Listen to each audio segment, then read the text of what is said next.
Bonjour, nous sommes en 2014 dans le site de l'Institut Docteur Angélique, dans une série de vidéos consacrée à la théologie mystique, à son sommet, à travers un commentaire de l'Évangile selon Saint Jean. Et je voudrais aborder ici, exceptionnellement, et puis il y aura d'autres fois tout de même dans ce commentaire, certains passages de la révélation des évangiles qui ne sont pas dans l'Évangile selon Saint Jean parce que, très probablement, ils ont été rapportés par d'autres évangélistes.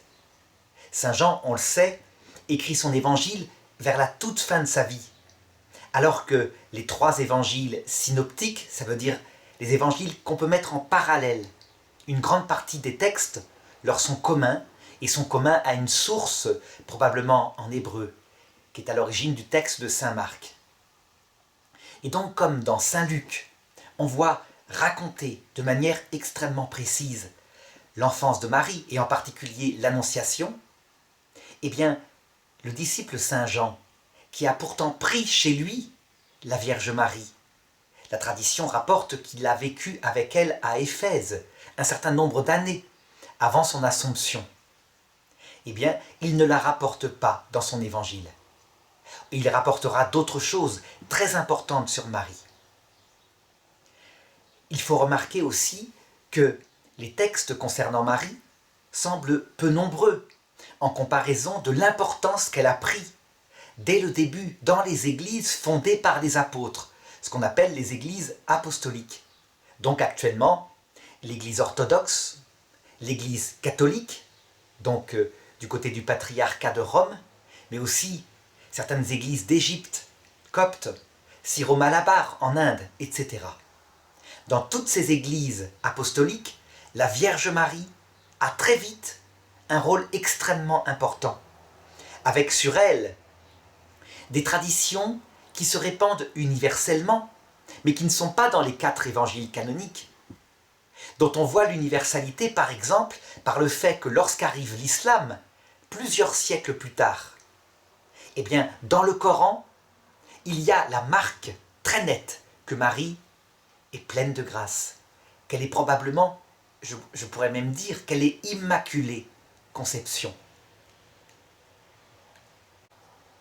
Donc évidemment, dans les églises apostoliques, et en particulier l'église catholique, où l'écriture n'est pas la seule source, le seul canal, disons, par où passe le rappel de la révélation. Parce qu'il y a aussi la tradition, non seulement des apôtres, mais celle qui ensuite s'est prolongée, jusqu'à par exemple le XIXe siècle, où l'Église catholique a reconnu la vérité du dogme de l'Immaculée Conception. Eh bien, il y a en théologie mystique des choses qui ne sont pas explicitement développées dans l'Écriture, mais qui sont réellement dans la révélation. Évidemment, dans la réforme protestante au XVIe siècle, lorsque Martin Luther et ses successeurs décident que seule l'Écriture est le canal par où passe la révélation, la source en étant la Trinité, l'Esprit Saint, Jésus-Christ. Eh bien, toutes ces choses-là seront évacuées. En théologie mystique, qui se fonde sur la totalité des canaux de la révélation par lequel l'Esprit Saint veut bien passer, à savoir la tradition apostolique, qui est la première, la plus fondamentale, puisqu'elle est la source elle-même de l'Écriture. L'Écriture n'est arrivée que parce que les apôtres, les évangélistes, portés par l'Esprit Saint, ont médité pendant un certain temps avant d'écrire. L'Écriture, je dirais même, elle a un avantage, elle est une source qui reste, qui est là, mais en elle-même, elle est une source morte, parce qu'elle est coupée de 16 auteurs. Les 2 auteurs qui font alliance pour la produire, à savoir l'auteur principal, l'Esprit Saint, qui inspire l'auteur secondaire, qui pourtant a un rôle réel, qui écrit avec ses mots propres, à savoir la série des écrivains de l'Écriture. Le 3e canal, qui va servir comme un instrument, c'est le magistère de l'Église. Le magistère, lorsqu'il s'exerce de manière infaillible, c'est-à-dire lorsqu'il est en lien avec Pierre, le rocher, que Jésus a fondé charismatiquement en disant que dans certaines circonstances, il ne serait pas faillible, il confirmerait la foi de ses frères, et donc les successeurs de Pierre, et avec eux les conciles qui furent unis aux successeurs de Pierre et qui définirent la foi au cours de l'histoire.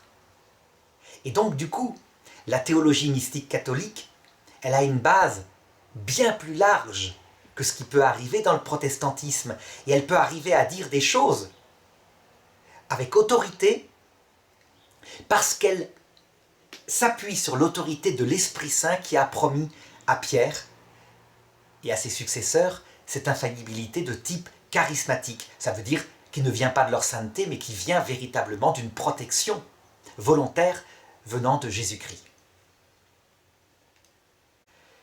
Tout ce préalable pour dire que je vais dire parfois dans ce commentaire mystique de l'Évangile selon saint Luc au chapitre 1 à partir du verset 26, donc le texte de l'Annonciation, des choses qui ne seront pas textuellement dans l'Écriture, mais qui font véritablement partie, je dirais, de la révélation de l'Esprit Saint, à travers la tradition confirmée parfois par le magistère et parfois pas encore. Mais j'essaierai de préciser à chaque fois. Donc, le texte commence comme cela. Le 6e mois, donc 6 mois après, évidemment, la conception de Jean-Baptiste, puisque le texte de saint Luc commence par raconter l'apparition de l'ange au père de Jean-Baptiste, qui s'appelle Zacharie. Le 6e mois, l'ange Gabriel fut envoyé par Dieu dans une ville de Galilée appelée Nazareth à une jeune fille, une vierge, accordée en mariage à un homme de la maison de David appelé Joseph, et le nom de la jeune fille était Marie. Marie veut dire en hébreu « étoile du matin ». C'est un nom qui est extrêmement fréquent à l'époque, au point que à la croix de Jésus, donc plus de 40 ans plus tard, eh bien, il y aura plusieurs Maries, au moins 3 sont cités. Alors ces textes sont extrêmement riches, et lorsqu'on veut les commenter, on trouve énormément de choses. D'abord, je voudrais montrer que saint Luc parle d'une vierge. Une vierge. Le mot en hébreu serait plutôt une jeune fille, une adolescente, si on veut. L'essentiel, c'est qu'elle n'a pas connu d'homme. Et quand il parle d'une vierge, évidemment, il veut faire référence explicitement, je pense, à une prophétie venant d'Isaïe, au chapitre 7, verset 14. Le Seigneur lui-même vous donnera un signe. Voici, une vierge est enceinte. Elle va enfanter un fils, et tu lui donneras le nom d'Emmanuel. Il mangera du lait caillé et du miel, jusqu'à ce qu'il sache rejeter le mal et choisir le bien. Ce texte indique donc que Emmanuel, qui signifie Dieu avec nous, donc quelque chose qui déjà porte une sorte de révélation cachée de la divinité du Christ. Emmanuel est pur, limpide, et ce, dès sa conception. Il mange du lait caillé, etc., du miel, signifie qu'il n'y a pas en lui de choses artificielles, dues au mal, dues au péché. Alors évidemment, certains exégètes de l'Écriture ont dit, eh bien, tout simplement, l'évangéliste a voulu faire coller les textes en s'adressant à des juifs à ces vieilles prophéties qui couraient, comme quoi une vierge, sans connaître d'homme, enfanterait un fils, et ce fils serait le Messie. Le problème, c'est que dans le même verset, il est indiqué que cette vierge habitait en Galilée, dans un bourg appelé Nazareth. Or, si on regarde les prophéties bien connues des Juifs, que les prêtres gardaient précieusement, des prophéties eschatologiques pour eux, ça veut dire concernant la fin du monde, je dirais l'avenir aussi, eh bien, le Messie devait naître de Bethléem. Bethléem, qui était la cité d'où venait le roi David, parce qu'il devait être de la race royale de David. Pas d'un bourg perdu, ignoré de tous, dans une province un petit peu méprisée, parce qu'il y avait un accent, à savoir la Galilée. La présence de ces deux détails montre que très souvent, l'exégète, c'est simplement le sentiment que peut avoir quelqu'un en fonction de ce qu'il a comme a priori dans la tête. L'a priori de certains exégètes à partir du milieu du XXe siècle, c'est que tout a été construit en vue de convaincre et que les choses ne sont pas réellement passées comme cela. Évidemment, du coup, ils ne gardaient que ce qui arrangeait leur thèse.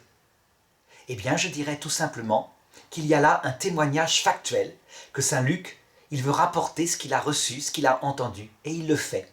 Il vient de Nazareth, c'est surprenant, mais c'est comme ça. Par contre, en ce qui concerne Joseph, l'homme à qui elle est promise en mariage, il est de la maison de David. Ça, c'est une chose qui va être importante. Marie, visiblement, puisque sa cousine est de la race sacerdotale, donc de la maison de Aaron, de la tribu d'Aaron, Marie est de descendance sacerdotale et Joseph est de descendance royale. Là, au plan de la théologie mystique, symbolique, il y a quelque chose de très profond. Ça veut dire que Jésus réunit en lui la royauté et le sacerdoce. Il est prêtre, il est roi et il va être prophète. Ce sont les trois fonctions habituelles qui sont attribuées, je dirais, au Messie et que actuellement on attribue aussi au pape. Le pape est le pasteur suprême. Pourquoi pasteur? C'est comme pour les troupeaux de moutons. Ça veut dire que sa royauté est celle d'un humble berger. Ce n'est pas une royauté comme dans ce monde. Le pape, qui est le délégué du Christ, qui n'est pas le rocher central, mais le rocher donné par Jésus le temps de son retour. Le rocher central étant évidemment Jésus-Christ lui-même et la foi en Jésus-Christ. Le pape est aussi magistère, l'enseignant, celui qui enseigne la vérité. Et donc il est prophète, c'est le rôle prophétique. Et enfin, le pape a reçu le pouvoir suprême sur le sacerdoce. Il est le pontifex maximus, le prêtre suprême, le grand prêtre. De même que Jésus, dont il est simplement le délégué créé par Jésus. Jésus, le seul médiateur, a créé cette fonction provisoire à travers la succession des papes. Eh bien, Jésus est le grand prêtre des prêtres, celui qui fondera le sacerdoce nouveau. Enfin, dans ce verset, il est indiqué que c'est l'archange Gabriel qui vient la visiter. L'archange Gabriel, qui est-il? On pense souvent qu'il est l'un des plus grands anges, au point de vue nature, de toute la création. En réalité, c'est une erreur. Dans la hiérarchie angélique, on peut dire que, reconstitué par Denis, Saint Denis, le pseudo-aéropagite, celui que Paul convertit à l'aéropage d'Athènes, je crois. Eh bien, il existe 9 cœurs d'anges qu'il trouve dans l'Écriture. Saint Thomas développera cela de manière extrêmement forte, ce qui fera de lui le docteur angélique. Au sommet, je mettrais personnellement plutôt les chérubins que les séraphins parce que un psaume dit que Dieu trône au-dessus des chérubins. C'est donc l'ordre suprême. Puis il y a les séraphins et les trônes.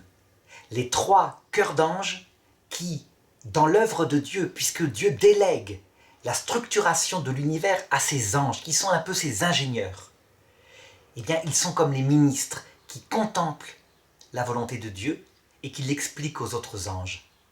Un des ordres signifie la connaissance suprême, l'autre l'amour qui prend feu, et le troisième la puissance, c'est l'ordre des trônes. Eh bien, il y a en eux une image de la Trinité, puisque au Père on attribue la puissance, au Fils la connaissance, à l'Esprit Saint l'amour. La deuxième hiérarchie, c'est celle, dit saint Thomas, des ingénieurs, qui vont aller plus dans le concret du terrain, pour organiser les choses telles qu'elles sont structurées. On a donc l'ordre des vertus, des puissances et des dominations. Ce sont des ingénieurs extrêmement précis. Je dirais que quelqu'un comme Albert Einstein, qui voulait contempler, qui voulait connaître celui qui avait été à l'origine du monde et de sa structure mathématique, eh bien en fait, il cherchait à connaître ces ingénieurs particuliers délégués par le Dieu unique et qui ont été chargés de, je dirais, de structurer le monde, la physique, mais aussi la biologie telle qu'elle est actuellement. Ces anges-là, avec leur intelligence puissante, ne sont pas très près des hommes et des femmes qui sont plutôt dans l'ordre des intelligences les plus basses. Et c'est pourquoi la troisième hiérarchie des anges, les principautés, les archanges et les simples anges gardiens qui reçoivent le nom de tous les anges.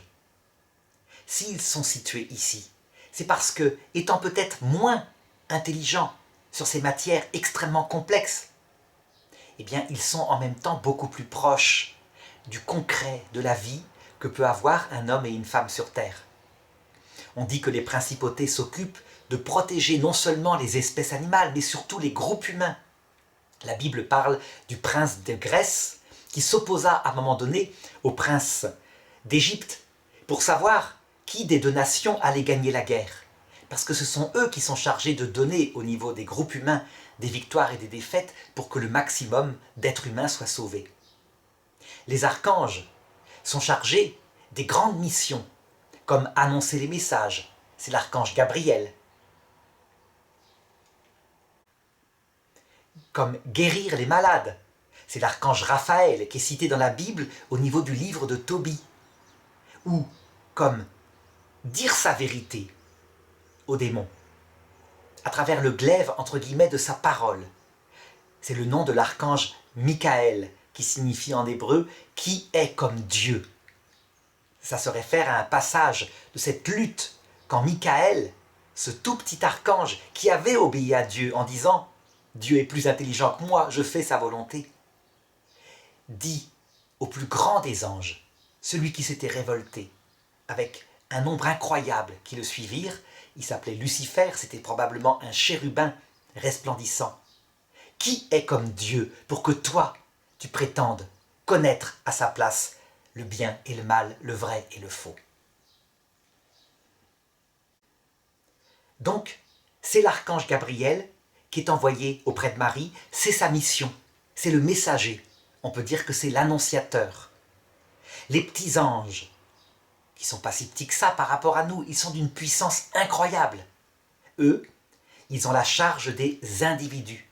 Chaque personne reçoit un ange gardien qui lui est attitré jusqu'à ce qu'il entre dans le salut. Et très souvent, cet ange gardien, qui va s'occuper après, par exemple, de la fille, du fils de cette personne-là, remet son pouvoir à la personne humaine qui vient d'entrer dans la vision béatifique en lui disant « Tu es passé par la terre, tu es plus performante que moi pour faire œuvre d'ange gardien, dis et je ferai tout ce que tu me diras. » C'est ainsi que, dans leur humilité totale, au fur et à mesure que les hommes arrivent dans l'autre monde, les anges se mettent à leur service, dans la joie, et les hommes deviennent anges gardiens, tout en restant de nature humaine. Ils ne prennent pas la nature angélique, mais anges gardiens de ceux qui leur sont proches et qui sont encore dans les purgatoires, comme la terre et les autres purgatoires.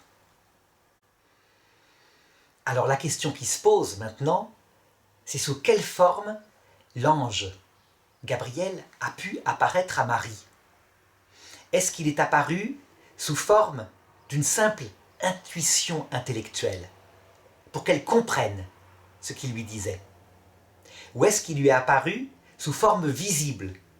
On sait que les anges peuvent, à volonté, se fabriquer un corps apparent. On le voit très nettement dans le livre de Tobie, où l'archange Raphaël, lorsqu'il révèle sa vraie nature, à la fin du livre de Tobie, dit à Tobie « Vous avez cru me voir manger, mais ce n'était qu'une apparence. J'ai été envoyé par Dieu, etc. » Eh bien, je pense, pour ma part, très fortement, avec toute une tradition, que Marie a eu le droit de voir l'ange de ses yeux de chair. Qu'elle a vu, l'apparence de corps qui s'était fabriqué et qui révélait de manière profonde la volonté de Dieu. C'est donc une sorte de corps glorieux, tel qu'il apparaissait d'ailleurs sans doute à l'époque à la mort de chacun, pour annoncer à chacun l'évangile qui viendrait, lorsque le Messie viendrait. Et on sait que dès cette époque-là, le livre de Maccabée le raconte, le monde était divisé, l'autre monde était divisé en l'enfer, le purgatoire et le paradis, ce qui indique que certains hommes et certaines femmes choisissaient leur destin éternel. C'était évidemment un paradis provisoire, puisque personne n'avait à l'époque la vision béatifique. Donc, la Vierge Marie, qui doit recevoir l'annonce centrale, eh bien, l'annonce se fait selon le mode qui correspond à sa nature. Elle est une jeune fille, une personne humaine. Et donc, pour les êtres humains, la connaissance passe naturellement par les sens qui viennent informer l'imagination et l'intelligence, à partir de cette image, abstrait la compréhension qu'il faut en retirer. Et donc je pense qu'elle a vu réellement l'ange Gabriel, non pas simplement, je dirais, l'idée ou la connaissance que donne l'ange Gabriel, mais véritablement sous forme visible.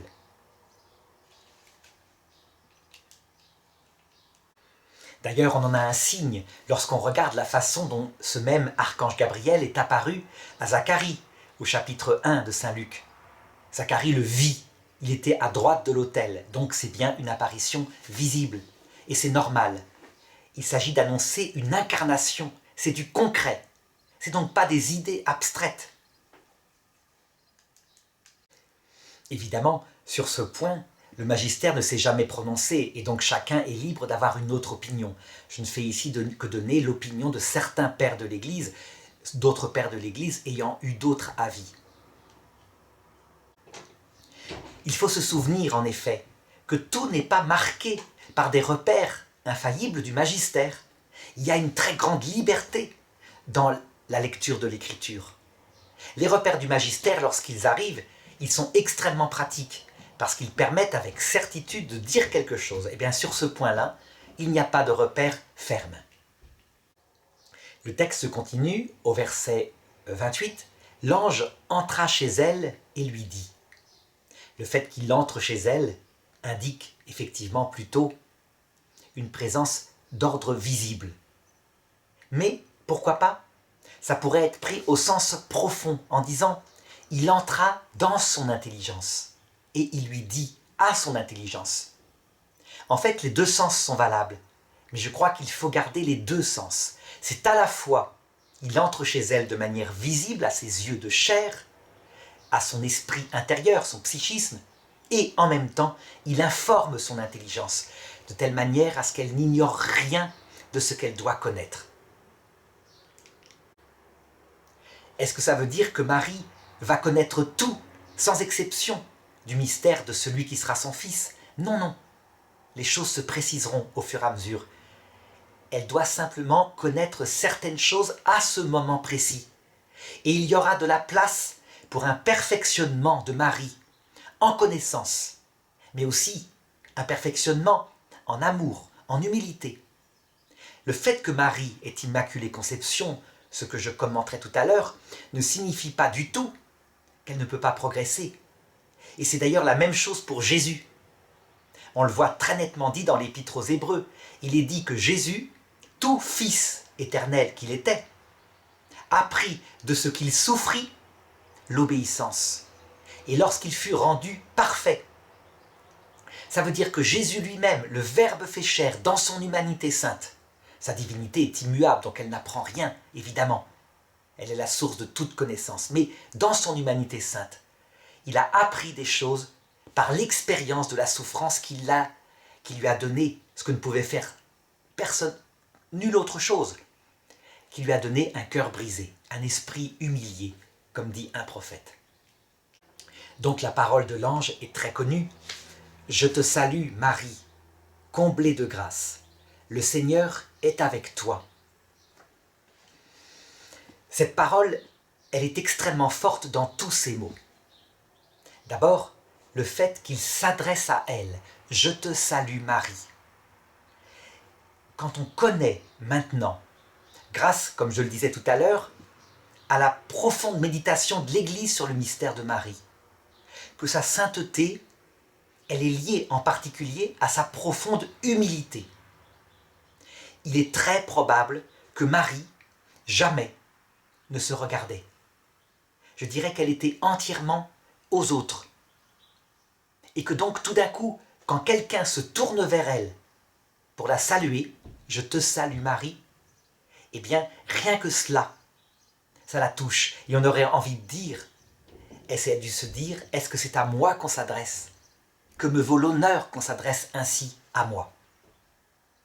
Comment est-ce qu'on peut prouver que Marie ne connaissait pas son propre mystère, ne savait pas qu'elle était elle-même immaculée conception, sans péché, avec quelque chose qui s'appelle être comblée de grâce? Et je vais le commenter un petit peu après. Eh bien tout simplement parce que plus tard, lorsque Jésus sera né, elle ira au temple de Jérusalem et elle offrira une colombe pour le péché, elle qui n'a jamais péché. Ce qui veut dire, très nettement, qu'elle ne connaissait pas son mystère. Et c'est ça qui est la marque de la plus profonde humilité, c'est quand la personne ne sait même pas qu'elle est humble. Comblée de grâce, pleine de grâce, c'est ainsi que c'est traduit dans le « Je vous salue Marie ». Alors là, véritablement, il faut se demander ce que ça veut dire.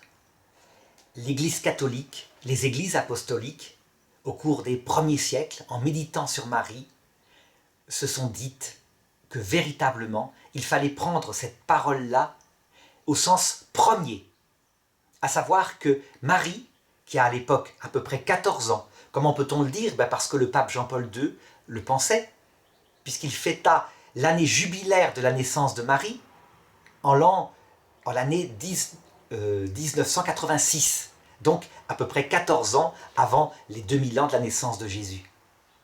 Donc Marie qui a à peu près 14 ans, ce qui n'est pas du tout scandaleux à l'époque, où la vie est très courte et où donc les jeunes filles se marient très tôt, elle est comblée de grâce.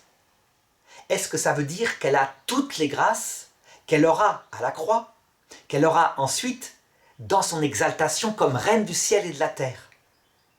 La réponse est non, bien sûr, puisque je viens de dire qu'elle progresserait.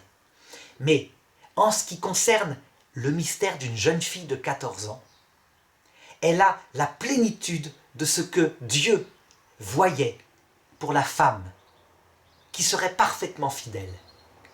Je dirais ce qu'il voyait pour Ève. Et c'est là qu'il faut véritablement, je pense, se pencher sur ce mystère de l'Immaculée Conception qui est, je dirais, la base de la grâce de Marie. On le sait, il y a eu dans l'histoire du monde, et peut-être que ce ne sont pas les seules personnes plus tard, mais pour le moment, il y a eu dans l'histoire du monde 4 personnes en tout qui ont eu la grâce d'être immaculées dans leur conception. Ça veut dire d'être conçues sans le péché originel. Il y a Ève, il y a Adam, il y a Marie et il y a Jésus, évidemment.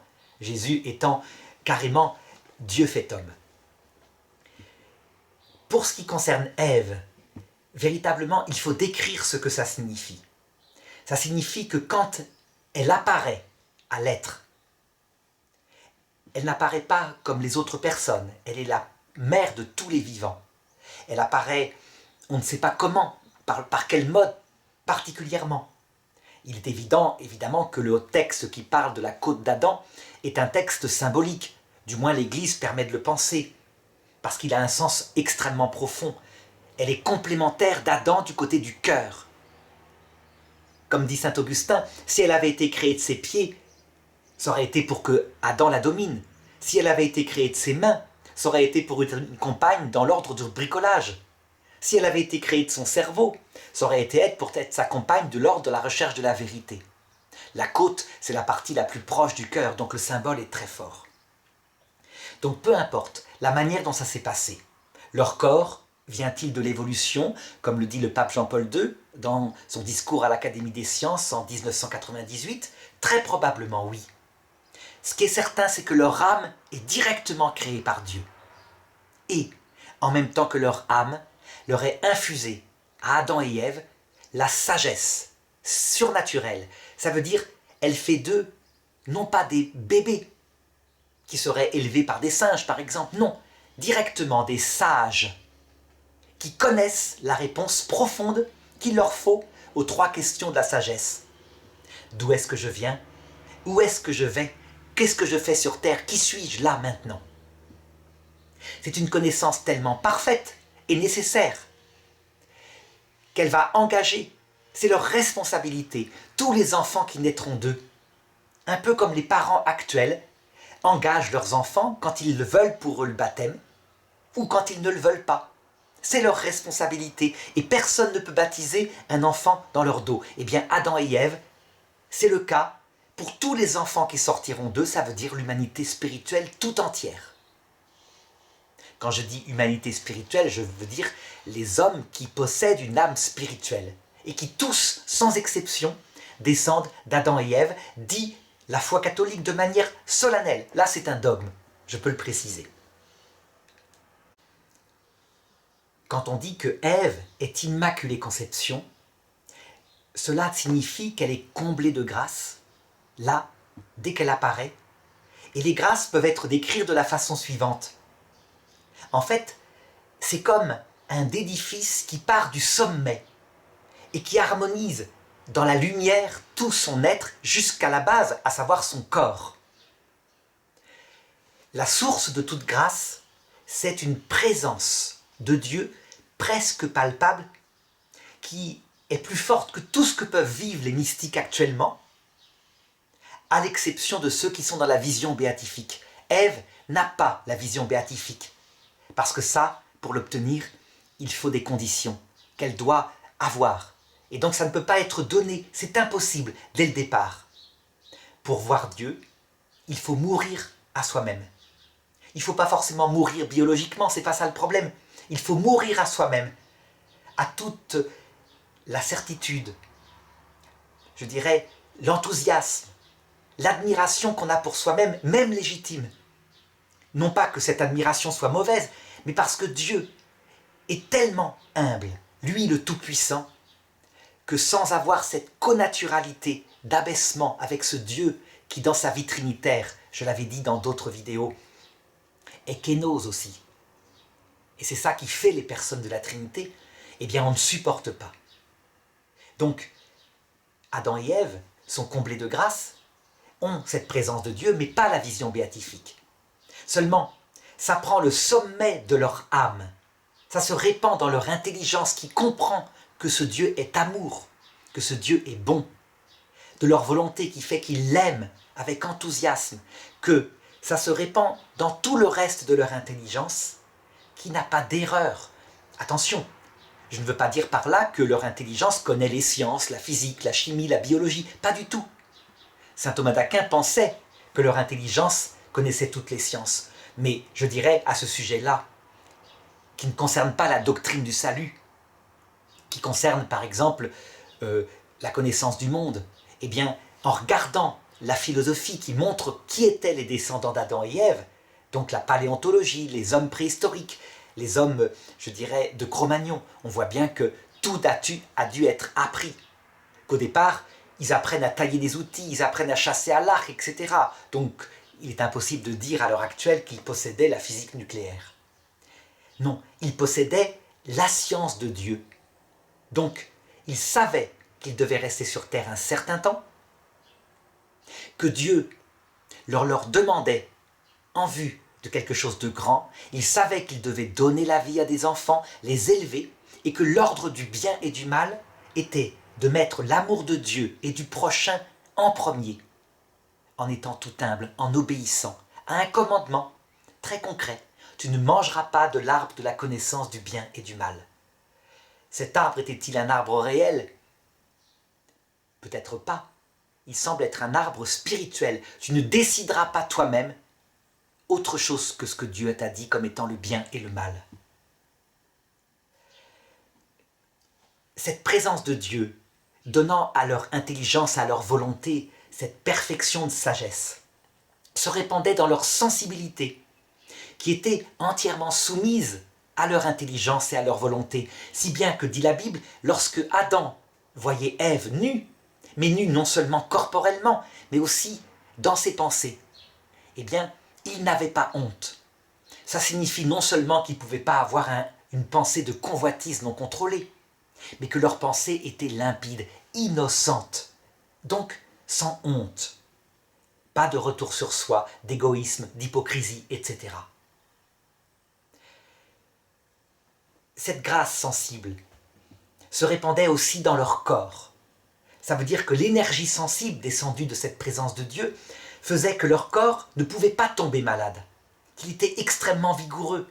Et pourtant, le monde où ils vivaient était le même monde où vivra Marie, un monde avec des microbes, un monde issu de millions d'années d'évolution, avec des bêtes sauvages, etc. Donc, attraper une maladie, impossible. Accoucher dans la douleur, pas possible.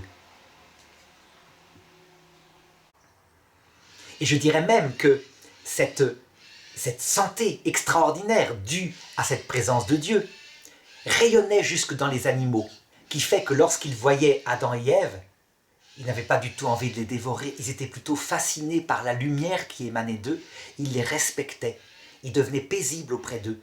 Il ne faut pas croire que c'est seulement un mythe comme cela, c'est de la réalité qu'on voit parfois se réaliser encore actuellement chez certaines personnes qui sont proches des animaux. Certains saints comme saint François d'Assise, mais on leur raconte aussi de certains grands méditatifs d'autres religions. Si bien que on peut dire que Adam et Ève vivaient dans un véritable paradis. Et même si ce monde connaissait déjà la mort, dans le sens que les animaux se dévoraient entre eux, on le sait, depuis toujours, bien avant l'humanité, c'était le cas. Eh bien, étant donné que Dieu était dans leur cœur, tout paraissait beau et lumineux. Un petit peu comme quand une personne est bien dans son cœur et qu'elle vit dans une ville grise où le soleil brille peu, eh bien malgré tout, elle voit de la lumière. Au contraire, quand une personne est angoissée, que la vie n'a pas de sens pour elle, quand bien même on la mettrait dans un paysage sublime, elle n'y verrait que du malheur. On peut dire que le regard est issu aussi de l'âme, le regard subjectif sur le monde qui nous entoure. Eh bien Marie, la Vierge Marie, la petite jeune fille, dès sa conception, qui est une conception naturelle, je veux dire que son père et sa mère, que la tradition nomme Anne et Joachim, ont eu un enfant, la Vierge Marie, naturellement.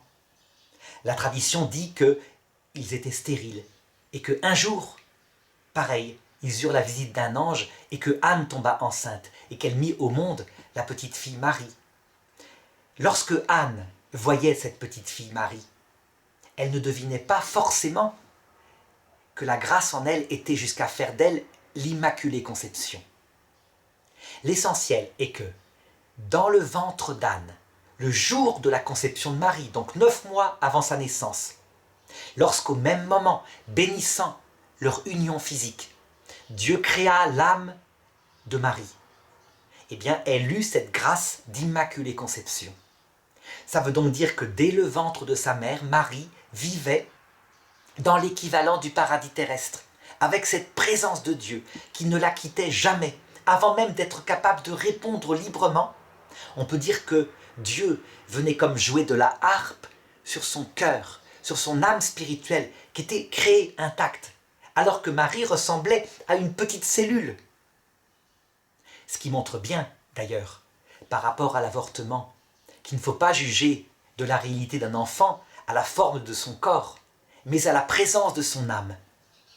Et le pape Jean-Paul II précise bien, dans par exemple son encyclique qui s'appelle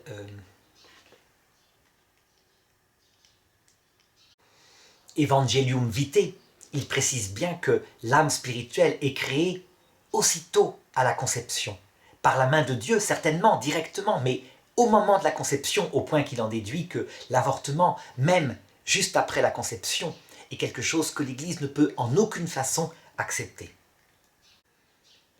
Lorsqu'on comprend que Marie est la nouvelle Ève, eh bien, on peut se demander, évidemment, avec les protestants, mais il y a quelque chose de pas normal.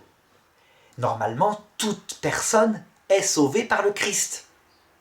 Et donc, si Marie a la grâce originelle et qu'elle lui est fidèle, alors ça voudrait dire qu'elle ne serait pas sauvée par le Christ.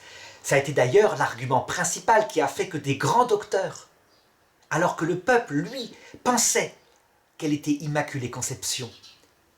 Mordicus, malgré des grands théologiens comme saint Thomas d'Aquin, eh bien, ça a été l'objection principale de ces théologiens qui disaient « Marie ne peut pas être immaculée dans sa conception, mais elle peut l'être juste après sa conception. Elle est rendue immaculée, parce que sinon, elle n'est pas sauvée par le Christ. » Et ce sera un petit théologien un peu marginal qui n'est même pas encore canonisé, qui s'appelle Duns Scott, qui trouvera la solution en disant ceci. C'est très simple.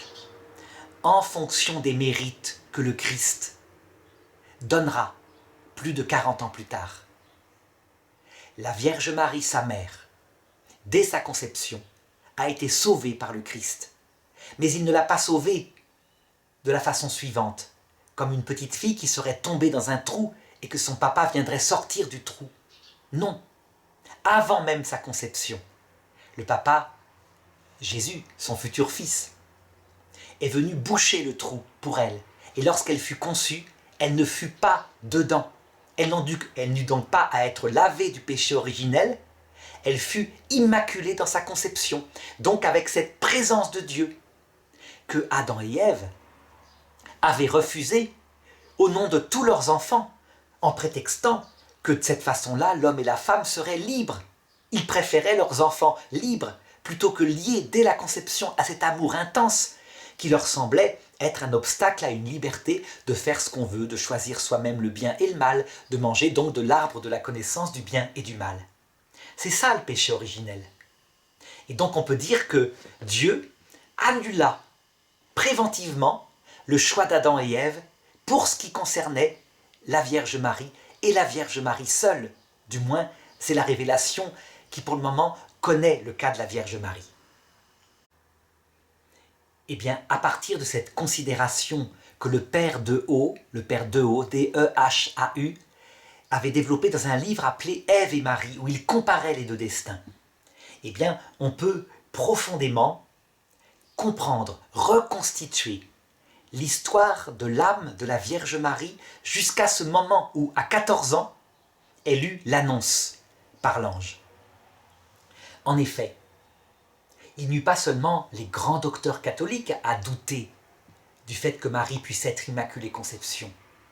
Il y eut des anges, et un ange particulièrement, révolté, qui avait réussi à faire tomber Ève, puis Adam, dans le péché originel, à savoir Lucifer, qui, lorsque un de ces démons, ayant approché la Vierge Marie, toute petit bébé, qui venait de naître, qu'il se rendit compte qu'il n'avait pas accès à son âme, comme il a accès à notre âme à nous. De quelle façon précisément? En fait, les démons, les anges révoltés, n'ont pas accès à notre intelligence directement, à notre volonté directement, mais à ce qui fait que notre intelligence et notre volonté peuvent fonctionner. Ça veut dire que, maîtrisant quelque chose concernant le corps, ils voient toute la psychologie, la sensibilité qui est en nous. Et du coup, très facilement, ils peuvent en déduire nos pensées spirituelles.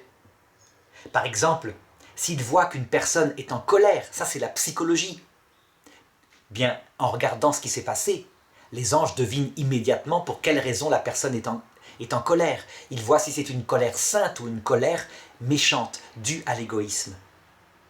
Pour ce qui concerne la Vierge Marie, un archange, je dirais peut-être même un chérubin resplendissant avec un glaive, gardait son jardin, parce qu'en elle était l'arbre de vie. Et ça, pour Lucifer, qui avait gagné de haute lutte le droit que tous les enfants d'Adam et Ève soient en son pouvoir, pour qu'il puisse leur proposer le mal, ou plutôt ce que lui appelle le bien, à savoir une liberté solitaire, égoïste. Eh bien ça, Lucifer ne l'accepta pas, et il réclama auprès de Dieu le droit d'approcher cette petite fille aussi. Seulement, dans son intelligence extrêmement subtile, on peut dire qu'au moment où la Vierge Marie fut conçue puis naquit, il se mit à trembler, parce que quelque chose venait d'être bafoué pour la première fois dans les lois habituelles que Dieu exerçait, à savoir toujours se soumettre à la volonté d'Adam et Ève, et donc faire que les enfants naissent sans la présence de Dieu. La présence de Dieu dans le cœur de Marie s'appelle l'absence du péché originel. Le péché originel, sa définition, c'est que Dieu est absent du cœur des petits bébés lorsqu'ils sont conçus. Quand on dit que le baptême catholique provoque le pardon du péché originel, on signifie que, à la volonté des parents, lorsqu'ils le demandent, l'Esprit Saint vient habiter de nouveau dans le cœur du petit bébé et le choix d'Adam et Ève est naturellement annulé par le choix des parents directs, le papa et la maman directs de ce petit bébé. Seulement, chez les enfants, habituellement, le péché originel est pardonné. L'Esprit Saint vient habiter en eux à la demande des parents. Et il reste s'ils prient avec lui et pour lui. Mais les conséquences du péché originel, à savoir une intelligence dans l'ignorance, une volonté qui ne contrôle pas bien la sensibilité, un corps qui peut tomber malade, qui est mortel, ça, Dieu ne les enlève pas. Pour une raison très précise. C'est que, en fait, à la suite du péché d'Adam et Ève, il a instauré une manière beaucoup plus forte, beaucoup plus profonde de conduire au salut les enfants d'Adam et Ève, en passant par une épreuve de souffrance, d'ignorance, de faiblesse, qui fait toucher du doigt sa propre misère bien plus fort que ce qu'avait été demandé à Adam et Ève. Adam et Ève, s'ils n'avaient pas péché, comment est-ce qu'ils seraient entrés dans la vision béatifique? Quelle aurait été la forme de mort à eux-mêmes qu'ils auraient pu vivre? Eh bien, simplement, l'obéissance, pas plus. Ne pas manger de l'arbre de la connaissance du bien et du mal. Ce qui est une épreuve terrible pour quelqu'un qui se croit ou qui se sait ou qui se veut adulte, donc qui veut pouvoir tout faire, explorer l'interdit. Et c'est cette épreuve-là qu'ils refusèrent de passer, ou plutôt ils tombèrent volontairement, librement, inspirés par le démon dans cette tentation qui leur permit de se croire adultes et de choisir le bien et le mal. Comment est-ce qu'à partir de cette faute, qui est une trahison de Dieu, parce que Dieu n'était que bonté, comment est-ce qu'à partir de cette faute a pu apparaître une autre façon de sauver les hommes, de les faire mourir à eux-mêmes? Tout simplement parce que Dieu se retira sa présence de la partie supérieure de leur âme, et donc leur intelligence ne fut plus éclairés au point de vue de la sagesse, au point qu'ils finirent par oublier même que Dieu était bon, et très vite, puisqu'ils eurent peur de Dieu qui se promenait dans le jardin après leur péché. C'est très très vite oublié. Et de même, leur sensibilité, ensuite, se mit à se révolter contre leur intelligence et leur volonté. On le voit très bien, puisque ensuite, Ève accuse Adam, et Adam accuse le serpent, ou c'est l'inverse, Adam accuse Ève. Bref, ils ne prennent pas leurs responsabilités, ils tombent dans la lâcheté. Et en plus, quand ils voient les pensées et la nudité l'un de l'autre, qui n'est plus limpide, qui a des pensées sans doute de convoitise, mais aussi de la perversion, de la lâcheté, ils ont honte. Et donc Dieu est obligé de leur créer un masque de peau, notre peau actuelle, qui cache, comme nous le voulons, nos pensées. Ça veut dire qu'on peut sourire et penser du mal. Grâce à ce masque de peau, ce qui était impossible à l'époque d'Adam et Ève, où le visage était transparent à l'âme, par une lumière intérieure. De même, cette disparition de Dieu fit disparaître la santé du corps, le respect que les animaux avaient d'eux, si bien qu'ils se retrouvèrent dans le même monde, mais qui devenait une sorte d'enfer, de danger, d'angoisse, d'incertitude. Et il mettait des enfants au monde, et il les aimait, et les enfants devenaient parfois des criminels. C'est ce que vécut Ève quand l'un de ses fils tua l'autre. Eh bien, par ces épreuves terribles, jusqu'à la mort, le passage par la mort, la solitude, ils apprirent la possibilité de mourir à eux-mêmes réellement cette foi, pas seulement spirituellement. Et donc, pour ceux qui acceptèrent d'être sauvés par le Christ ensuite, il y avait une profondeur de petitesse, de kénose, d'expérience de sa propre misère, absolument, je dirais, incomparable à celle d'une simple obéissance. Et comme je le disais, une expérience qu'on voit aussi chez le Christ. Le Christ, immaculé, obéissait à son Père, et c'est tout. Et donc il était dans la petitesse d'une mort à lui-même.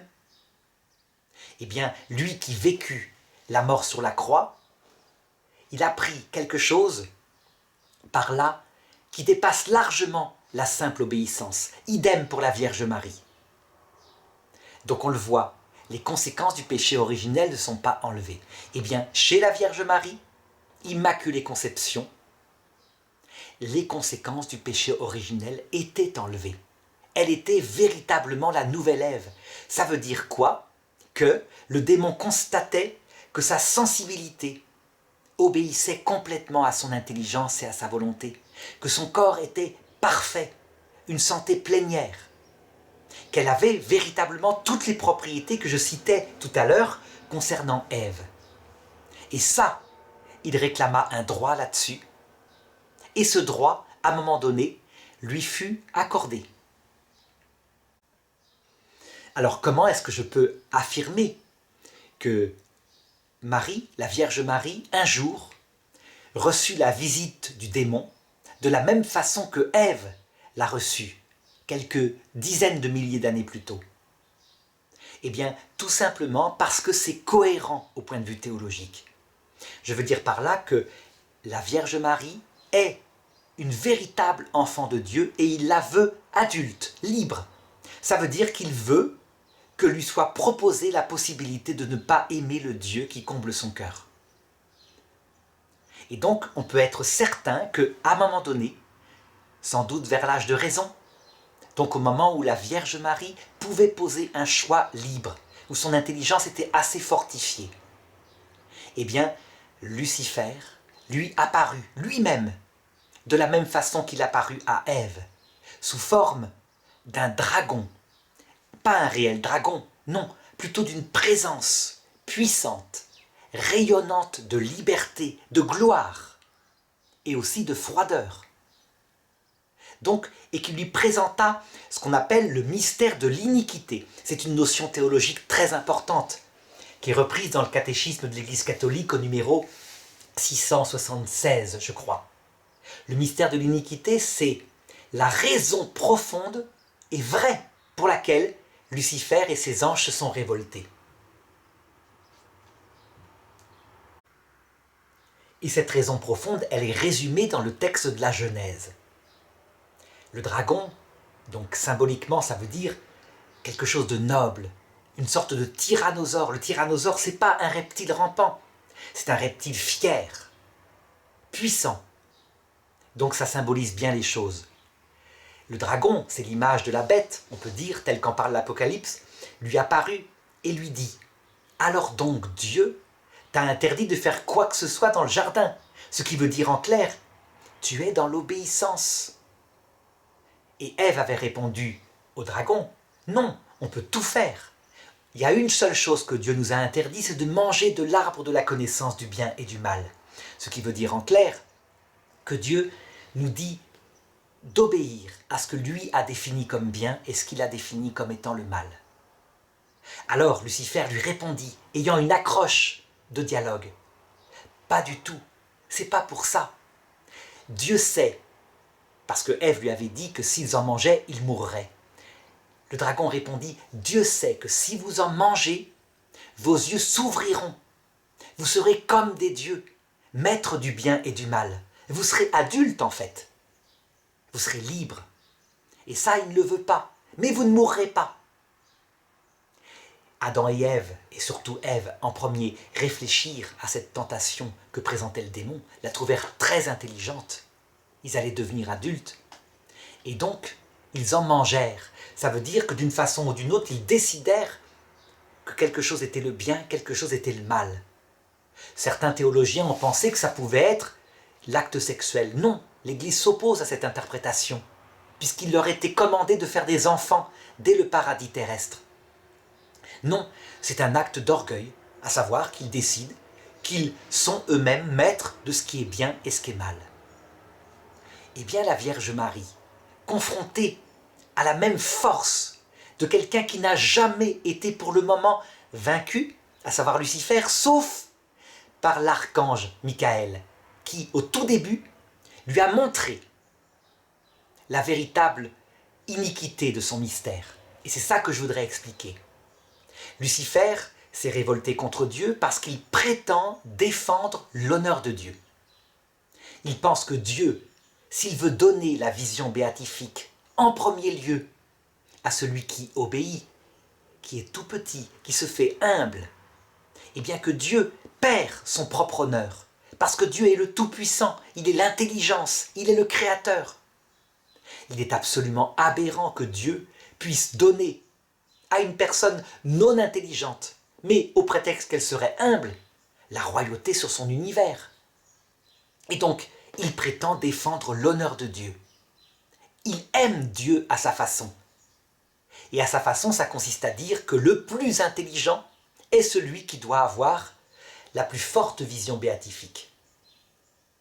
Évidemment, ceci est mensonge. Il est menteur dès l'origine, dira Jésus à un moment donné. Quelle est la vraie révolte de Lucifer? C'est l'archange Michael qui va lui dire « Tu prétends que tu te révoltes contre Dieu pour l'honneur de Dieu. Mais c'est faux. Tu te révoltes parce que tu veux garder ta place de premier, toi le plus intelligent. Et tu sais parfaitement que si l'ordre fait que le plus humble est le premier, tu ne seras pas le premier. Qui est comme Dieu pour que toi, tu prétendes être plus intelligent que Dieu? Michael, c'est ce que je disais tout à l'heure. Donc le mystère de l'iniquité, c'est une révolte de Lucifer qui veut faire changer le plan même de Dieu. Il accepte toute la création, mais il veut un ordre fondé sur la noblesse de l'intelligence. Et Dieu, visiblement, veut un ordre fondé sur l'humilité, la petitesse. Le plus petit sera le plus grand. Et donc, logiquement, parce que la petite Ève et la petite Vierge Marie obéissent à Dieu, donc font un acte d'intelligence sans en comprendre la raison, se font tout petits. Il n'y a pas être plus petit que d'agir pour un bien en faisant confiance à quelqu'un d'autre. Ce n'est pas un acte d'adulte en apparence. Eh bien, il les tente, du côté de ce qui paraît être adulte, choisir soi-même le bien et le mal. Ève tomba dans le péché, et qu'en fut-il pour la Vierge Marie? Eh bien, on peut reconstituer les choses. Je pense que, en fait, elle ne répondit même pas au démon. Ève avait répondu « Mais non, c'est pas ça que Dieu a dit ». Marie restait fixée sur la contemplation qu'elle avait de Dieu, son amour pour Dieu qui habitait dans son cœur. Elle voyait bien le démon, puisqu'il est sans doute apparu sous forme visible, extérieure. Mais elle ne le regardait pas. Elle restait fixée sur Dieu. Elle avait compris tout de suite, en voyant la lumière de cet ange révolté, qu'il n'était pas le mystère de Dieu, que sa lumière était celle de la fierté, de l'orgueil, et non pas celle de l'humilité et de l'amour. Si bien que le démon insista, lui tourna autour, lui rappela forcément, et elle l'entendit dans sa tête de manière obsessionnelle, la liberté, être comme un Dieu, choisir le bien et le mal, vivre toujours dans une vie éternelle où on est maître de son destin, et qui s'appelle, il faut le remarquer entre guillemets, l'enfer pour les catholiques. À savoir que ce que présente ce même Lucifer à l'heure de la mort de chacun, c'est tout simplement la même chose. L'enfer, c'est le paradis de l'amour de soi et de sa propre liberté, poussé jusqu'à l'oubli, au mépris de Dieu et du prochain. Donc c'est un lieu où l'intelligence brillante de chacun est première, alors que le paradis, c'est l'amour de Dieu et du prochain poussé jusqu'à l'oubli de soi. Donc c'est le lieu où l'humilité, la petitesse et l'amour du prochain sont premiers. Et donc, ce jour-là, ce jour qui précède l'an 0 de quelques années, pour la seconde fois, dans l'histoire de l'humanité, une créature résista et humilia, je dirais même, Lucifer et ses anges. La chose avait été prophétisée à Ève. Ta descendance écrasera la tête du serpent. Le serpent, c'est le symbole du démon dans son action après le péché originel. Ça veut dire que le temps de la vie terrestre, il ne se présente plus à l'homme sous forme d'un dragon, fier, noble. Il se présente plutôt sous forme d'un serpent qui mange de la poussière. Ça veut dire qui tente l'homme en s'introduisant dans sa psychologie et en lui présentant des choses que lui-même méprise parce qu'il est un pur esprit, comme par exemple le sexe égoïste, la gloire égoïste, l'argent, l'or égoïste. L'or pour lui c'est de la poussière, il est une pure intelligence. Eh bien c'est là-dessus qu'il peu à peu, je dirais, familiarise l'homme avec l'égoïsme en vue que, à l'heure de la mort, lorsqu'il présente cette fois en pleine clarté le mystère de l'iniquité, il espère que les égoïstes reconnaîtront leur lieu et choisiront le paradis alternatif, la vie éternelle qu'il a promis et qu'il donne vraiment dans l'enfer. Et là, il pourra dire à Dieu, regarde, l'humanité entière que tu as créée n'en veut pas de ton plan fondé sur l'humilité et l'amour. Même l'humanité préfère les choses fondées sur l'intelligence et la liberté. Donne la vision béatifique, donne-la, parce que nous l'exigeons. Et donc nous savons, de certitude de foi théologale, que la petite Vierge Marie, enfant de peut-être 7 ans, peut-être 6 ans, résista calmement, paisiblement, en se fixant sur Dieu seul, à cet ange puissant, cet ange, je dirais, capable d'organiser le monde, et qui l'humilia donc, parce que ça ne s'était jamais vu. Et à partir de là, véritablement, beaucoup plus encore qu'avant, on peut dire que le monde des diables se mit à trembler, tout en observant. Il croyait ce qu'il voyait, mais il tremblait, comme dira saint Jacques beaucoup plus tard. Évidemment, il connaissait les prophéties, une vierge sera enceinte, etc. Elle enfantera un fils, on lui donnera le nom d'Emmanuel. Mais leur intelligence obscurcie par leur sens de la fierté. Il y avait encore quelque chose qu'ils ne pouvaient pas deviner par eux-mêmes, c'était trop incroyable. À savoir que si c'était vraiment la Vierge qui devait mettre au monde le Messie, ils ne pouvaient pas deviner que ce Messie serait Dieu, le Créateur lui-même. Non, ils pensaient que ce serait un envoyé de Dieu fidèle, etc., qu'ils essaieraient de faire trébucher, et ils le firent puisqu'ils provoquèrent la croix. Mais s'ils avaient su que c'était le Dieu, le Créateur de l'univers, jamais, évidemment, ils n'auraient fait crucifier le Messie. Et donc ça leur était caché, ainsi qu'à la Vierge Marie. Pourtant, les textes sont là, mais les textes peuvent être interprétés. Dieu avec nous, ça veut dire qu'il est la parole de Dieu symboliquement dite la plus parfaitement possible, etc.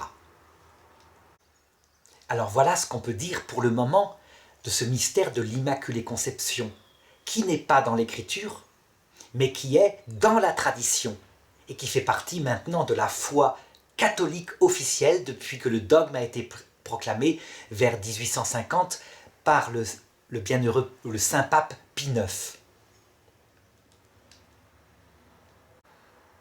L'Église orthodoxe, qui est une Église apostolique, ne croit pas de foi théologale dans l'Immaculée Conception de Marie. Non pas qu'elle s'y oppose, mais parce que depuis la rupture vers l'an 1000, eh bien, elle n'a plus possibilité, à travers un magistère qui tranche, à savoir Pierre, de trancher entre les opinions des théologiens. Donc certains soutiennent la thèse que soutiendra saint Thomas d'Aquin, à savoir que la Vierge Marie a été purifiée aussitôt après sa conception. Et d'autres soutiennent qu'elle est Immaculée Conception. Mais personne ne peut trancher chez eux. Donc chez eux, ce n'est pas un article de foi comme dans l'Église catholique. Ils ne s'y opposent pas comme une hérésie, bien sûr. Alors continuons de regarder à travers saint Luc cette histoire de la Vierge Marie qui est si importante. Le texte continue et dit « À cette parole, Marie fut toute bouleversée et elle se demandait ce que pouvait signifier cette salutation. On le voit, là encore, c'est manifeste. Marie n'a pas de regard sur elle-même. Elle ne sait pas son propre mystère. Elle ne se rend pas compte que, comme l'archange Michael, elle a réalisé la prophétie, déjà. Ta descendance écrasera la tête du serpent. En fait, on peut deviner en quoi consiste, dès cet âge-là, sa sainteté. C'est pas seulement le fait qu'elle a toutes les vertus. Ça, je dirais, elle n'a pas de mérite. C'est le don de la grâce originelle. La chasteté, parce qu'elle maîtrise son corps. La force, pareil, parce qu'elle maîtrise ses passions d'irascible. Mais c'est un don de la présence de Dieu. Elle a la prudence, parce que son intelligence est ordonnée à Dieu tel qu'il est, et donc au prochain. Mais ce qui caractérise le fait que Marie est comblée de grâce, c'est qu'elle choisit cet ordre de Dieu, librement, alors qu'elle a été obsessionnellement approchée par le démon, qui devait sans arrêt lui tourner autour. Parce que là où la grâce est intense, souvent le démon se déchaîne. On le voit chez les saints actuellement. Le curé d'Ars, par exemple, un homme profondément humble au point qu'il croyait qu'il serait damné. Il connaissait son péché, il voulait fuir dans un monastère. Le démon avait donc tout tenté pour le faire tomber dans des choses qui sont habituelles, comme l'orgueil, etc. Eh bien, sur le cœur du mystère du curé d'Ars, il n'y arrivait pas, si bien qu'à un moment donné, il se déchaînait à travers des bruits dans sa maison, ce qui indique la défaite proche d'un démon par rapport à un homme parfaitement fidèle à Dieu. Eh bien, pour ce qui est de la Vierge Marie, totalement fidèle à Dieu, qu'il ne pouvait pas approcher de l'intérieur, comme je l'ai dit, sa sensibilité était protégée par les anges. Eh bien, à l'extérieur, elle devait voir sans arrêt des signes, des présences, des choses qui lui parlaient, obsessionnellement, de choisir elle-même le bien et le mal, etc. Le verset suivant de Saint Luc dit « L'ange lui dit alors, « Sois sans crainte, Marie, car tu as trouvé grâce auprès de Dieu. Voici que tu vas concevoir et enfanter un fils. Tu lui donneras le nom de Jésus. » Le texte doit être regardé avec précision dans tout ce qu'il dit. « Sois sans crainte, Marie. » Évidemment, Marie n'a pas peur de l'ange comme on a peur d'un chien méchant. Du tout. C'est plutôt une crainte parce qu'on la regarde. Elle a peur qu'elle soit trop importante ou que quelqu'un la considère comme trop importante. Elle ne veut que s'effacer. Elle est inconnue du monde et ça lui va. Elle n'a aucun goût pour la gloire extérieure. C'est cette crainte-là qui l'habite. Car tu as trouvé grâce auprès de Dieu. Quelle est cette grâce qui habite la Vierge Marie alors que l'Évangile n'a pas encore été prêché?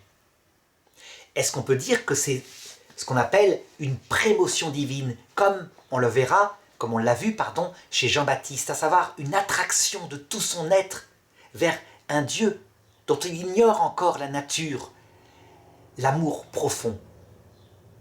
Eh bien, je crois que pour la Vierge Marie, pour le coup, non.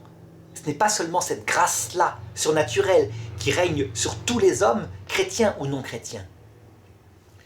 La grâce de Marie, à cause de la présence de Dieu dès sa conception, est véritablement la grâce sanctifiante.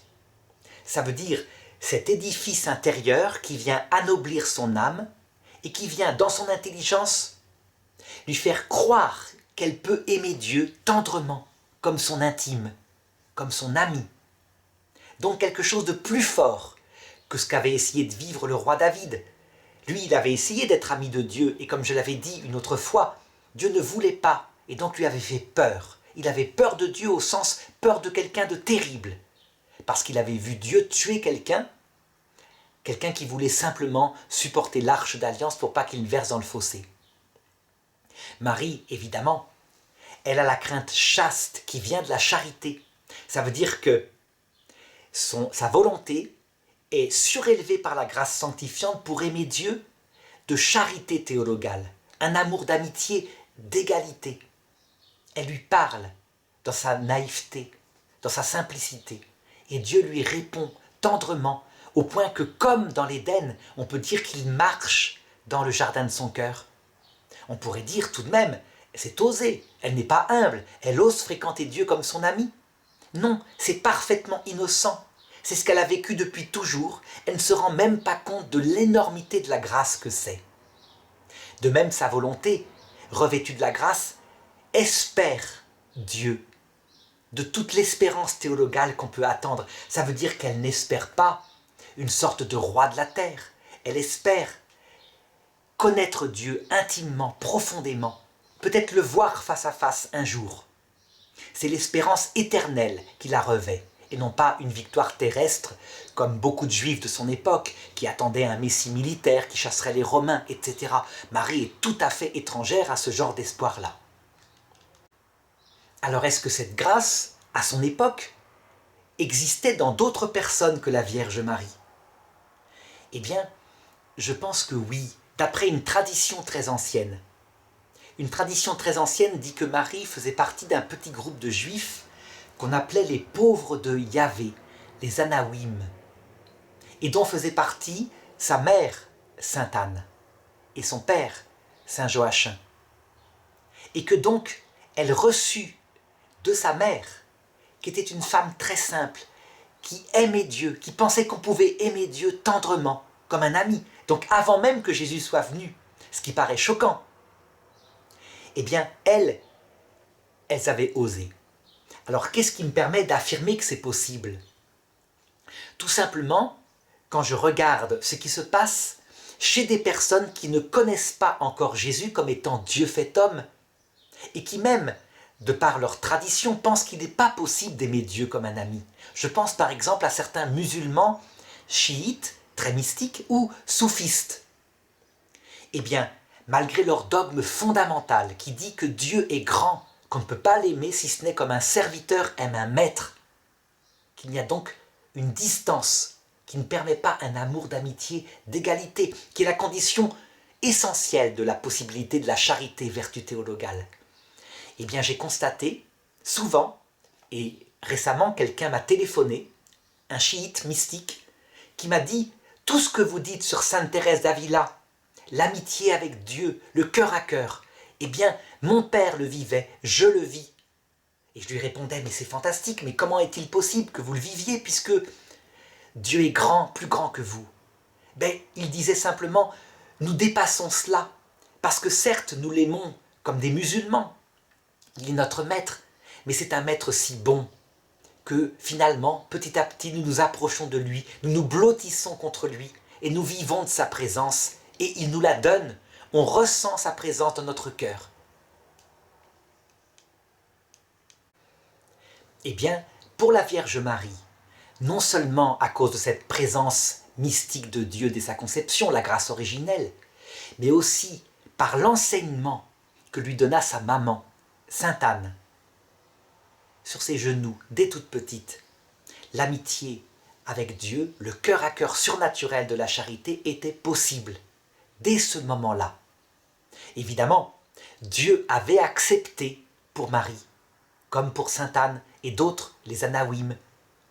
Non pas que l'Esprit Saint avait été donné sans le Christ, mais en fonction des mérites du Christ. Ça veut dire que tout ce courant tout petit d'Anawim, lui-même, on peut le considérer comme procédant de la passion du Christ et de la Pentecôte qui aura lieu plus de 30 ans plus tard. En fait, Dieu qui n'est pas dans le temps peut faire surgir les fruits de la croix des années avant la croix. Et d'ailleurs, on le voit aussi à Abraham, que Dieu considère comme son ami.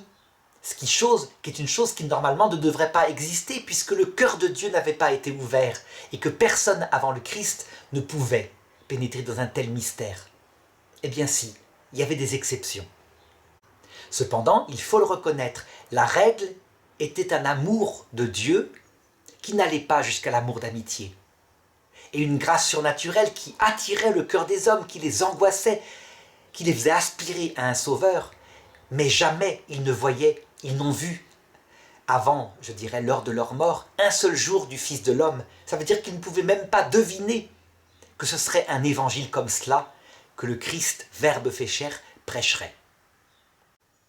Alors il faut remarquer ensuite que l'ange dit à Marie « Voici que tu vas concevoir et enfanter un fils ». Il ne lui dit pas « Est-ce que tu accepterais de concevoir et d'enfanter un fils ?» Chose qui paraît surprenante quand on connaît Dieu qui veut une collaboration libre, un mystère d'épousailles, donc on n'impose pas sa volonté. Et là, il semble l'imposer. Eh bien, en fait, c'est à partir de ce texte-là que l'Église, la tradition sainte, revêtue de l'Esprit Saint, en la méditant, comprendra le mystère profond de Marie, qui d'ailleurs était présent dans la tradition, dans un évangile apocryphe en particulier, que l'Église n'avait pas reconnu comme canonique, mais qui racontait tout cela. À savoir que, après les tentations successives du démon, dans la fidélité qu'elle eut à Dieu, la Vierge Marie, à un moment donné, alla au temple de Jérusalem avec sa mère et peut-être son père. Et que là, d'une manière ou d'une autre, cet évangile apocryphe donne des détails. Mais peu importe, ce que l'Église garda dans sa tradition profonde, éphicienne, c'est que d'une manière ou d'une autre, Marie fit un vœu à Dieu, et un vœu sous condition. Pour la raison suivante, c'est que la loi de Moïse semblait s'opposer à ce genre de vœu. Elle fit un vœu sous condition en disant à Dieu « Si tu le veux, j'aimerais me consacrer à toi totalement, ne pas me marier, rester vierge pour toi, comme le font dans certaines religions les vestales, pour ne penser qu'à toi tout le temps. Je ne veux avoir que toi comme époux si tu le veux.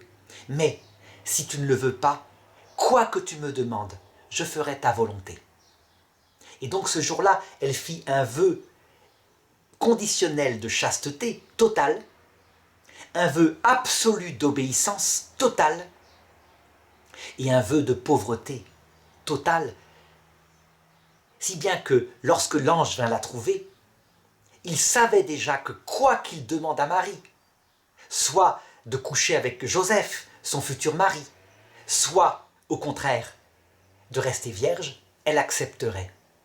Et c'est pourquoi, quand il lui dit « Voici que tu vas concevoir et enfanter un fils », il ne lui demande pas la permission, il l'a déjà, et il le sait, et il ne se trompe pas.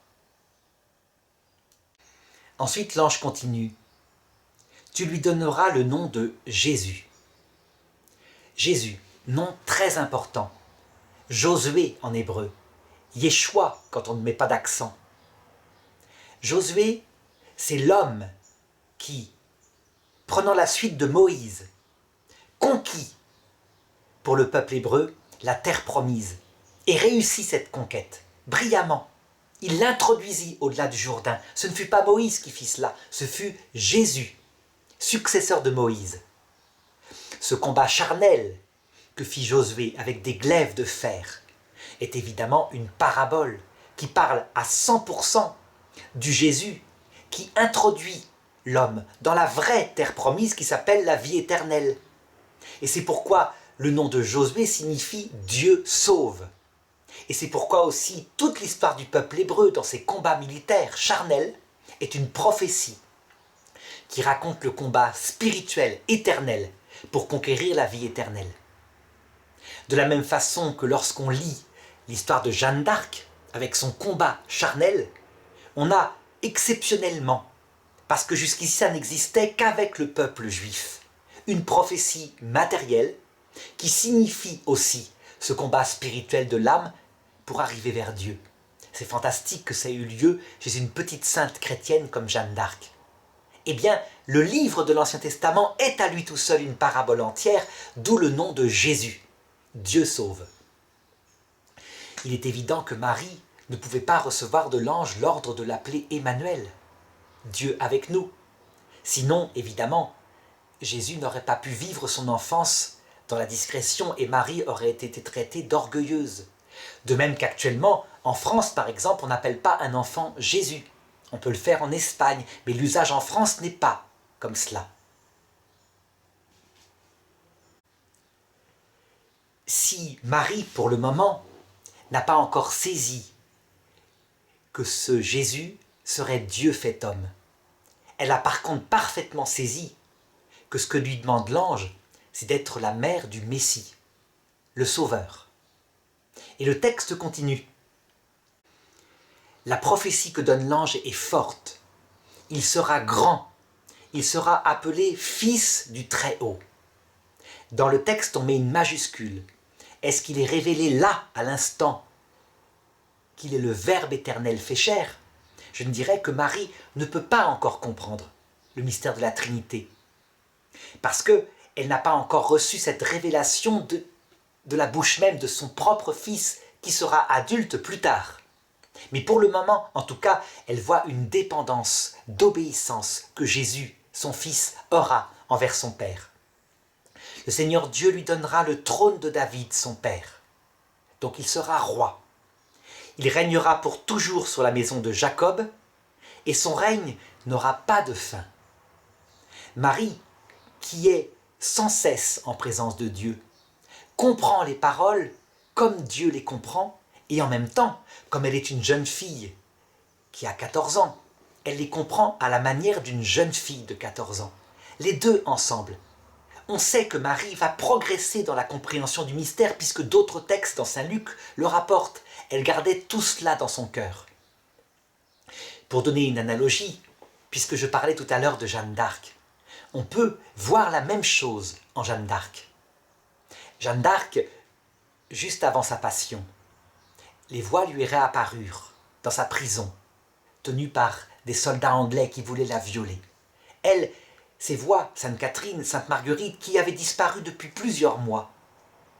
Les voix la reconfortèrent, et elle, Jeanne d'Arc, demanda « Est-ce que je vais être sauvée ?» Et les voix lui répondirent « Oui, par grande victoire !» Et elles disparurent.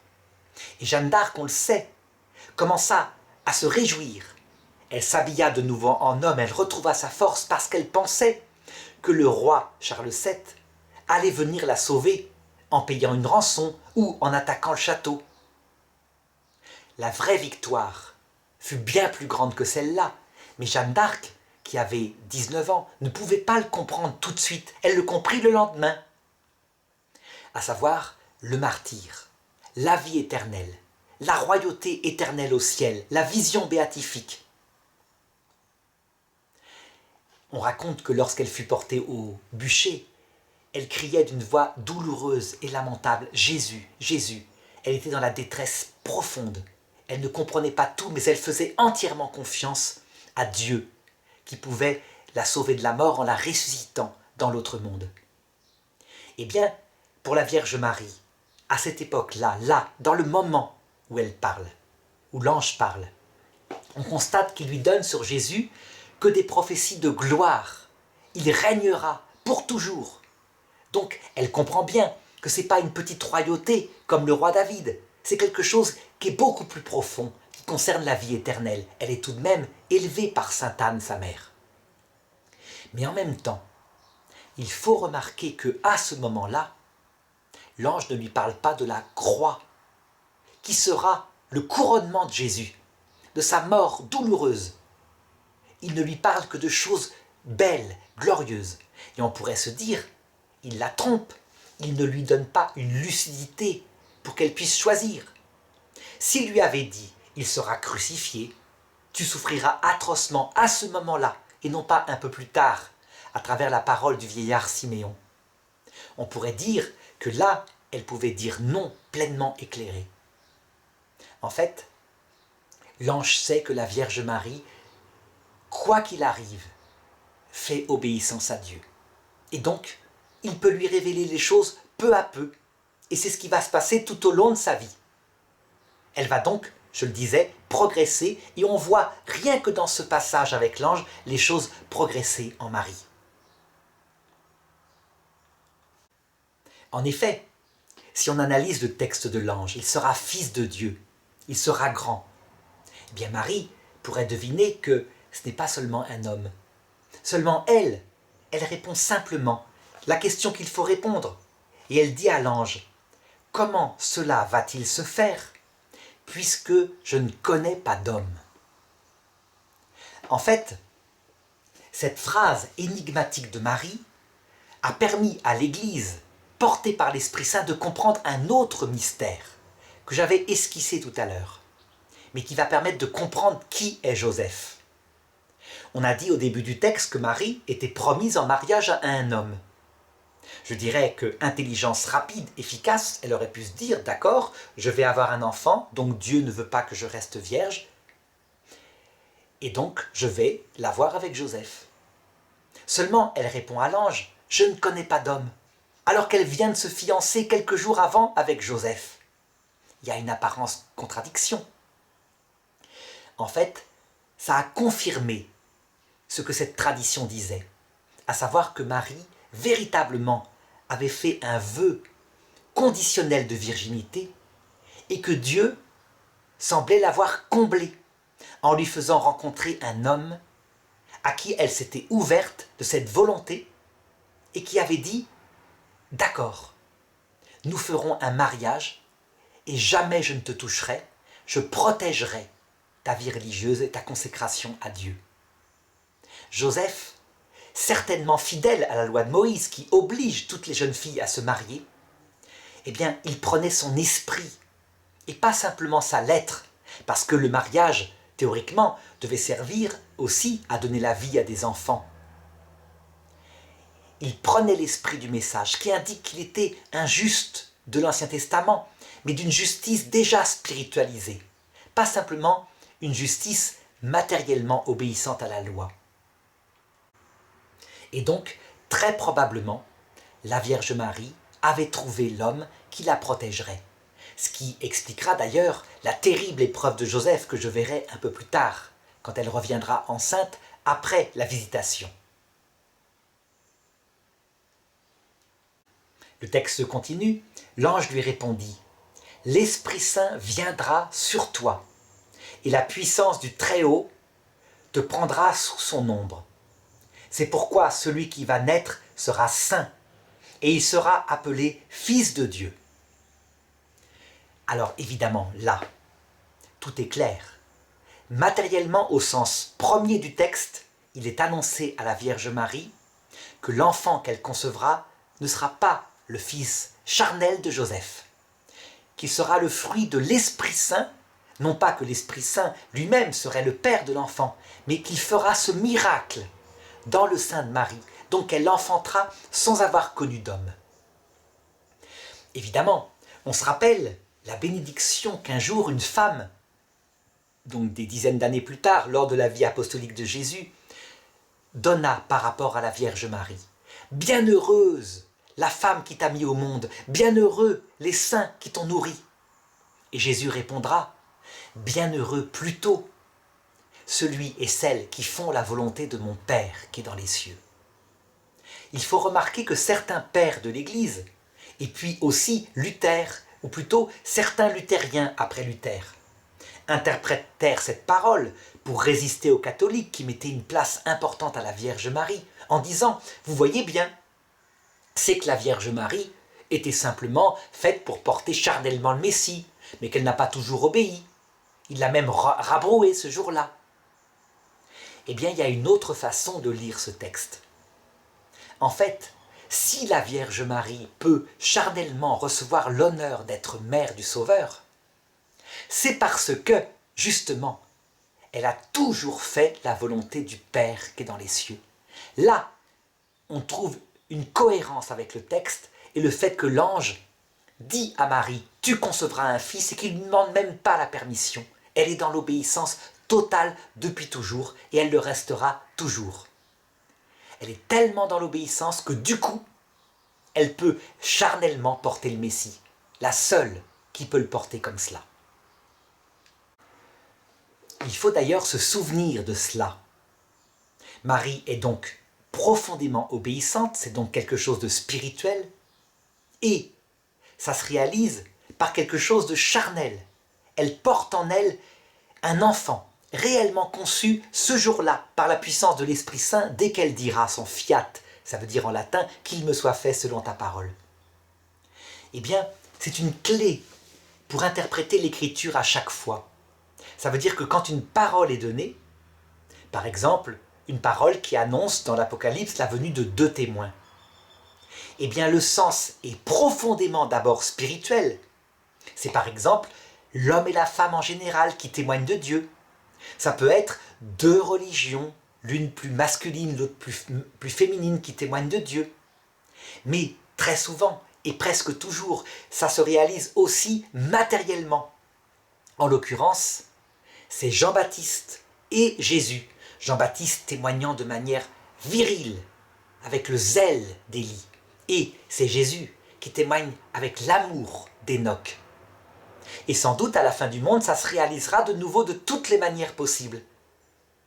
Parce que Dieu, il aime donner à toutes les prophéties qu'il donne, tous les sens possibles, y compris les sens les plus matériels.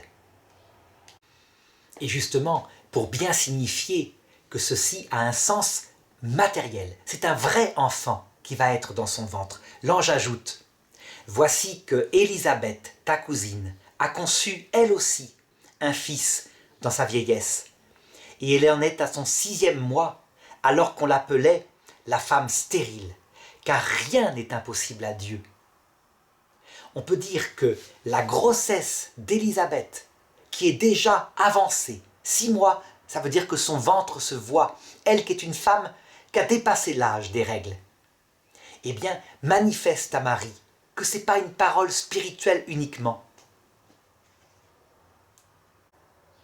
mais que ce qu'on lui annonce ici est un véritable enfant que, à partir d'aujourd'hui, si elle l'accepte, elle va porter dans son ventre. Cependant, il faut regarder aussi le sens spirituel que peut avoir le fait que Jean-Baptiste, celui qui annonce le Messie, est dans le ventre d'Élisabeth depuis 6 mois. Le sens spirituel, ça signifie que l'humanité gémit dans une grossesse depuis le péché originel et qu'elle en est à son 6e mois. Ça veut dire qu'elle aspire, elle attend la venue de la révélation du Messie. Et qu'il tarde, mais que ça ne saurait durer plus longtemps. Ce texte signifie aussi que, en Jean-Baptiste, sont résumées toutes les aspirations douloureuses de ceux qui voudraient voir un seul jour du Fils de l'homme et qui ne l'ont pas encore vu. Et que c'est Jésus qui naîtra donc plusieurs mois après Jean-Baptiste, qui réalisera ça par sa venue. Et le texte de l'Annonciation, puisque nous sommes en train de regarder le mystère de l'Annonciation, se termine ainsi. Marie dit alors « Voici la servante du Seigneur, que tout se passe pour moi selon ta parole. » Et l'ange la quitta.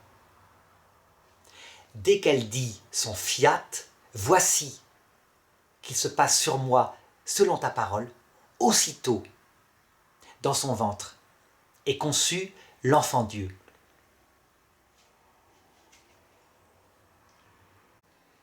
Il faut remarquer que le fait que dans la liturgie chrétienne, l'Annonciation soit fêtée 9 mois exactement avant Noël, donc 25 mars, 25 décembre, indique, à travers ces signes qui sont portés par l'Esprit Saint, que l'âme des bébés est conçue dès la conception. Et donc que Jésus, dès ce moment-là, et sans attendre quelques mois, est présent entièrement dans le ventre de Marie, son âme humaine, sa divinité et son corps, ensemble. Qu'il n'y a pas, comme le pensait saint Thomas d'Aquin à une certaine période, à attendre un délai de quelques mois avant que le corps soit prêt pour que Dieu conçoive l'âme et l'unisse au corps. C'est une tradition qui est gardée encore chez les musulmans, mais qui chez les catholiques est définitivement bannie, je dirais presque de manière magistérielle par le magistère ordinaire de Jean-Paul II. On peut lire cela, par exemple, dans Donum Vitae au numéro 5. Ce fiat, qu'il me soit fait, de Marie, mérite d'être un petit peu développé. On peut dire que tout au long de sa vie, Marie, sans cesse, fera des fiat, qu'il me soit fait. On l'avait dit, la tradition apostolique, la tradition qui dit qu'elle l'a fait lors de sa présentation au temple de Jérusalem dans sa petite enfance. C'est un premier fiat. C'est le fondateur de toute sa vie et elle y restera fidèle. Le deuxième, c'est ici, quand il lui semble que son vœu conditionnel de virginité ne va pas être accepté. Elle est prête à avoir un enfant avec un homme. Et l'ange lui dit, non, l'Esprit Saint viendra sur toi. Eh bien, elle se soumet, fiat. Elle peut sans doute imaginer qu'il y aura de gros problèmes, une grossesse sans connaître d'homme, qu'elle ne pourra pas s'expliquer auprès de Joseph, que Dieu seul pourra justifier cette grossesse auprès de Joseph, qui sera plutôt fâché, logiquement. Un autre fiat qu'elle fera, c'est à la croix, lorsque, véritablement, profondément, la parole que lui annoncera le vieillard Siméon, comme quoi un glaive de douleur la transpercera, se réalisera. Eh bien, elle l'acceptera. Elle sera la seule à la croix, je dirais, à comprendre le plus intensément possible, en notre nom propre, comme la nouvelle Ève, ce qui se passe.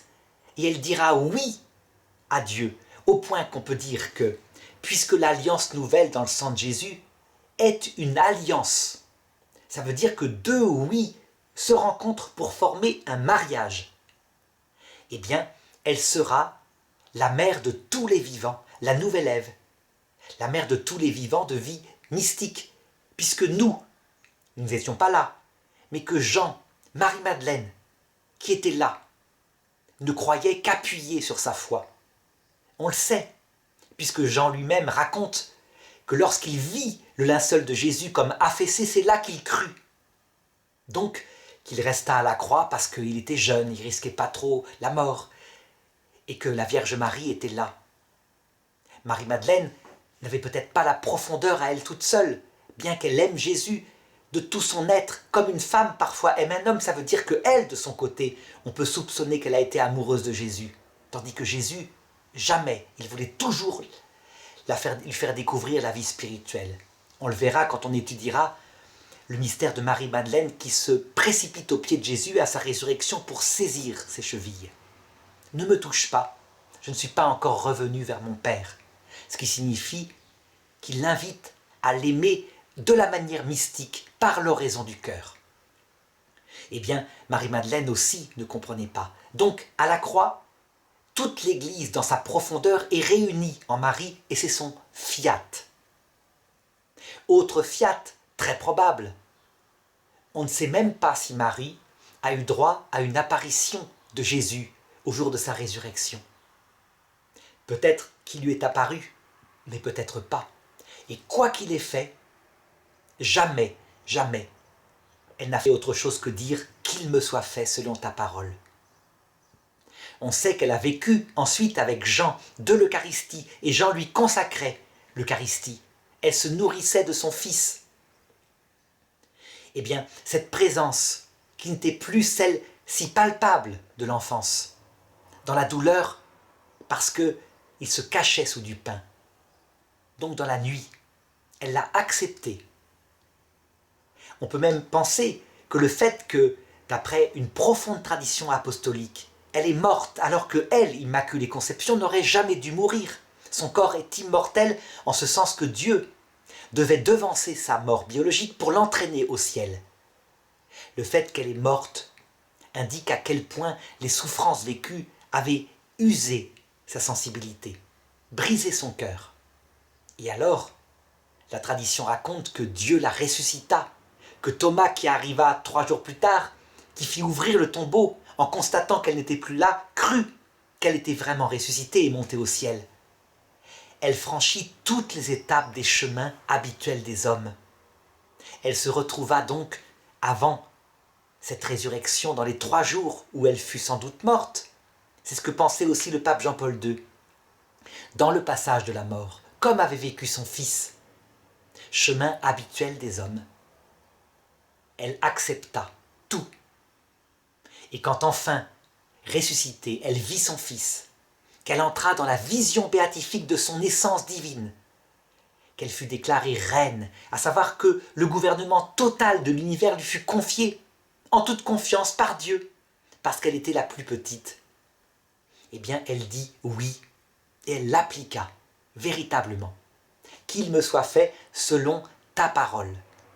Elle est la plus grande parce qu'elle est aussi la plus obéissante. alors qu'elle ne comprend pas tout, que tout lui est révélé au fur et à mesure des besoins.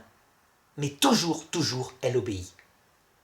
Donc, si quelqu'un pense que la Vierge Marie, étant Immaculée Conception, n'ayant pas comme nous les tentations venant des pulsions de la chair, est privilégiée, en réalité, il est vrai que ces épreuves venaient de l'extérieur, voir son fils crucifié, voir Lucifer la tenter sans arrêt, y compris à la croix, y compris dans l'Eucharistie.